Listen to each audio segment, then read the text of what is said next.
நீலக்கடல் அலைகள் நிரம்பத்தாலாட்டும் திருச்செந்தூர் இது திருச்செந்தூர். நீலக்கடல் அலைகள் நிரம்பத்தாலாட்டும் திருச்செந்தூர் இது திருச்செந்தூர். ஆழிப்பேரலை அடங்கி நடந்தது அது எந்தூர் இந்த திருச்செந்தூர். ஆழிப்பேரலை அடங்கி நடந்தது அது எந்தூர் இந்த திருச்செந்தூர். திருச்செந்தூர் இது திருச்செந்தூர்.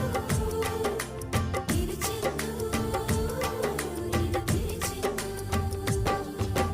நீலக்கடல் அலைகள் நிரம்பத்தாலாட்டும் திருச்செந்தூர் இது திருச்செந்தூர்.